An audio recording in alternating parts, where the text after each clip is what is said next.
Welcome to Creating Connections podcast, episode number 91. I am Gittimer Certified Advisor Mitch Taylor. I'm Certified Personality Trainer Vicki Musney. And today, what do we got on tap today, Vicki? Unexpected gifts. That's the topic that's been on my mind. You know, there's those silver linings that come in things, or the way we think we have something planned and we get some unexpected blessing along the way. Wait a minute. You're not talking about like sending someone a glitter bomb? They open it up and just go everywhere? Oh, did you get that already? I just mailed it yesterday. That was nice and easy. What are you talking about? This also speaks to a much bigger issue. Providing personal solutions through understanding people. This is the Creating Connections podcast with Gittimer Certified Advisor Mitch Taylor and Certified Personality Trainer Vicki Musney.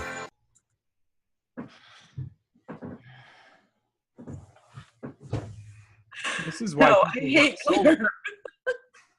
I would never do that. Not to someone that I have a joint bank account with for business purposes. That's exactly why. More after the break. We'll share our unexpected gifts. All right. Glitter bomb. What? That's an unexpected gift. I know.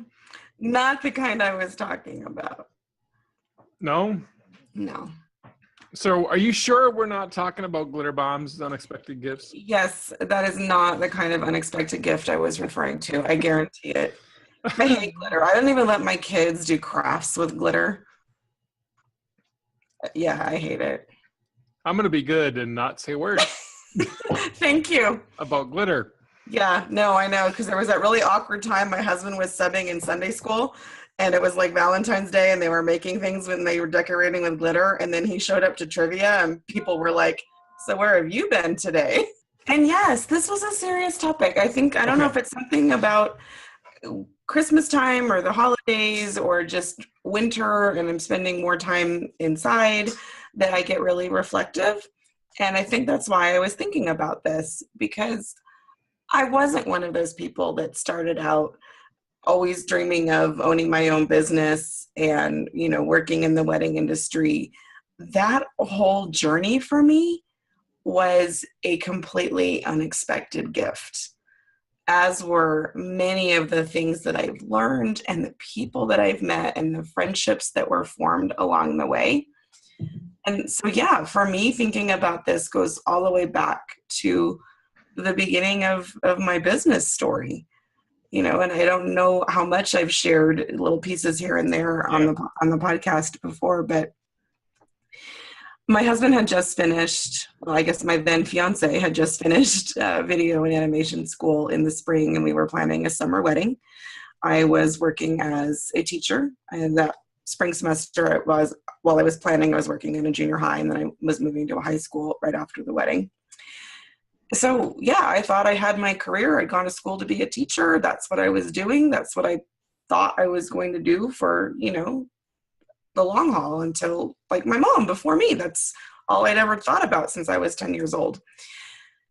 And then at our wedding, people started coming up to us, you know, asking us about the video that Craig had made and asking us for business cards. And then my church where we got married, the wedding planner that we had worked with, because there was a church on-site planner, ceremony coordinator, it would probably be a more accurate term for it, because they just did the ceremony stuff. They recruited me to become one of the wedding coordinators for the church. And so I said, sure, that was fun. And, you know, like a lot of people, I started after my own wedding and I learned a lot. But I worked just for that church. But it was a large church, and I was, you know, we did 40 to 50 weddings a year. And I was one of 3 coordinators. But still, I was very, very active in the wedding industry and started doing some reception coordinating in addition to that. And, you know, I thought, oh, yeah, this was fun. But at the time, I was still teaching. Well, fast forward a few years, I had changed jobs, started having kids, and then we moved to Reno. And I did not want to move to Reno. My kids were very, very little when I moved here. I had no interest in coming here. I jokingly tell people I didn't move here on purpose. You know, when my husband first told me that his job was going to be transferring here, or his company was relocating, I just looked at him, oh, that's too bad. You couldn't like that job. How long do you have to find a new one? And I wasn't, being sarcastic. I was completely serious. I was pregnant with our second. I had a 5-month-old. Like, I was not interested in having, everything ripped out from under me. And moving here, getting involved in the wedding business, starting our business like for real once we moved to Reno in 2001, all of those were huge, huge unexpected gifts. I could talk the whole time. Why don't you share a little bit, and if there's time, I'll come back and share more. Well, I think it's amazing the twists and turns we take in life. For real. Unexpected gifts. There's so many I've had over my career. The fact that I chose to go to New England School of Broadcasting versus Emerson College in Boston. And ended up working in radio with a guy named Paul Dupuis, who was college roommates with a guy named Tim Cabral, who sat next to an office where the lady's name escapes me right now, that originally hired me at Carnival Cruise Lines, but she'd reached across the office and said, hey, Tim, do you know any DJs? And he referred her to my college. And my name came up because the radio station I was at was going bankrupt. So you mean you didn't always want to be a wedding DJ when you were growing up? No. The unexpected gift out of college for me was going to college to be a sportscaster and want to be involved with the Boston Red Sox somehow. And, my college teacher for sports broadcasting was a good sports broadcaster, but a horrible teacher. No offense. No, but there are a lot of people in that situation where they know their expertise, but they don't know how to convey it. Yeah. So what was the unexpected gift? Finish your story. Well, just lots of them. Just that's how you ended up at Carnival, right? Yeah, that's how I ended up at Carnival, was that connection, that relationship. And which is then in turn how you met Michelle. How I met my wife. Yes, is, an unexpected gift that her parents happened to be on the Imagination in March of '96, and it was their last family vacation kind of thing. And then, a lot of other unexpected gifts over the years. And, I look at, ironically enough, one of your neighbors, Larry Williams. Yep. And Larry was writing his book, Customer Service A to Z, at the time. And I came up with the idea for his front cover for the book. He and I were pretty tight back then, and so I brainstormed with him some ideas and gave it to him, and he took it to his book agent and said, damn, that sounds like a good idea. And I'm like, where's my cut, Well, the unexpected gift to me was then in 2011, off the top of my head, 2012, being invited to be Larry's assistant DJ for Dick Clark's private memorial service when Dick Clark passed away at his estate in Malibu. Yeah. I would put that in the category of unexpected gifts. Yeah, pinch me that I got to be one of, 200 people or 300 people there that day. Yeah. For an icon, not just of broadcasting, but Americana. Yeah. I consider Dick Clark to be that. And, it's just a lot of things. And the people I've got a chance to meet along the way, yourself included, has been an unexpected gift. I think just friendships in general, not to downplay the partnership that we've created, but just to keep it listener focused for all of you in the audience, just working in weddings, because it's such a relational industry, you never work alone. You're always working with other people. The whole wedding itself is about a relationship. You're becoming friends with clients, or the opposite, having friends that have become your clients. Those kind of unexpected gifts over the years, and then the true friendships that I've developed with other vendors, not just locally, but nationally. I had no idea that I was going to end up a part of this huge network of wedding professionals from all over the world. Yeah. You know, I mean, that I have some of my closest friends on the East Coast in, you know, Manitoba, Canada, and people that I spend time with on a regular basis. And then that was an and. There was a comma in there. No, you were in the Eastern time zone. I also have close friends in Manitoba and in, you know, Australia. Like, you know, we're part of this bigger family of event pros. No, I had no idea in 1996 when I started working at my church in San Jose, California as a wedding, you know, ceremony coordinator, that it was going to take me on this path. And those friendships are definitely some of my favorite unexpected gifts. Yeah. The mentorship I've received from different people, working with Kyle Cease and Louis Anderson. I mean, even for the brief time I did, and I brought Kyle in to speak at an organization as well, and so I got the chance to rap with him some more, and you know, pick him up from the airport, and you know, those kind of things.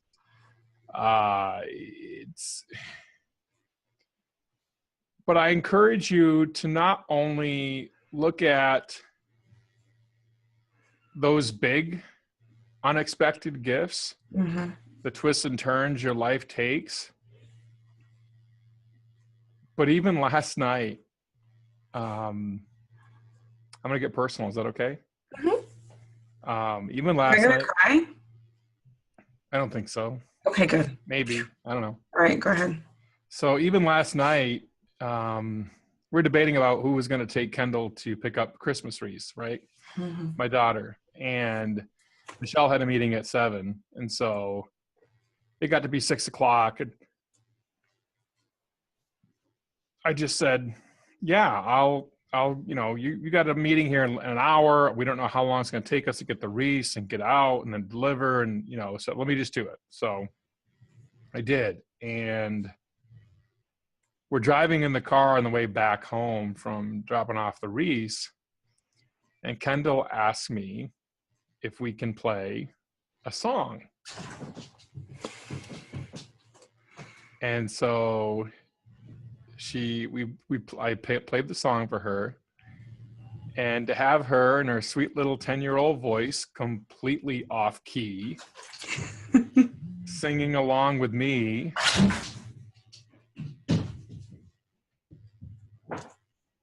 you know, that was awesome experience. And so, yes, we reflect on the big things that happen in our life, but don't forget to soak up those little moments, those little gifts. Mm-hmm. Because those little gifts in the future are probably going to be some of the big gifts you remember. And being self-employed for me has created so many of those little unexpected gifts, because I do have the blessing of working from home. You can hear my dog, who decided she wants to come in the office while I'm trying to record. The unexpected gift that I had a couple extra hours with my children today because they declared a weather delay. My kids are not normally home when we're recording. That's why there's all this extra chaos going on. But the gift, I got to sleep in a little bit. I got to have breakfast with my kids. It wasn't quite as rushed to get them out the door for school. I hope they don't miss the bus, or they're going to come knocking on my office door and ask me to drive them. So I guess what we're saying here is, you know, this is our episode just before Christmas, and we want you to truly accept the gifts, big or small, doesn't matter. But the biggest gift of all is your present. Your present. And it, as in right here, right now, you're present in the moment with your family on Christmas Eve, wherever your travels may take you. Be present and be a gift to others. And for those of you that are watching or listening to this the week of Christmas, thank you for taking, 15 minutes or whatever it is out of your day to spend it with us. You are a gift to us, and we appreciate you. Yes, thank you very much. We greatly appreciate it. Greatly appreciate your listenership, your viewership, your downloads, your reviews, your feedback, anything you'd want to hear about the podcast. And I just want to hear about your unexpected gifts. I mean, surely Mitch and I are not the only ones that have these stories of the unexpected turns and the gifts that we've, experienced along the way. So share those with us. We love hearing from you. Please do. That's it for episode number 91. I am Gittimer Certified Advisor Mitch Taylor. And I'm Certified Personality Trainer Vicki Musney. You can join us coming up at Mobile Beat Las Vegas. We've got 2 different presentations. Each of us will be giving a presentation and a workshop coming up on Thursday immediately following the show. You don't have to stick around longer. You can catch a late flight out, still be home for Friday. We have a great workshop planned for you as well to do a deep dive into the sales process. This is creating connections for event pros, providing personal solutions through understanding people better. Merry Christmas. Merry Christmas. Thank you for listening to the Creating Connections podcast with Gittimer Certified Advisor Mitch Taylor and Certified Personality Trainer Vicki Musney. For more information on providing personal solutions through understanding people better, visit creatingconnections.biz.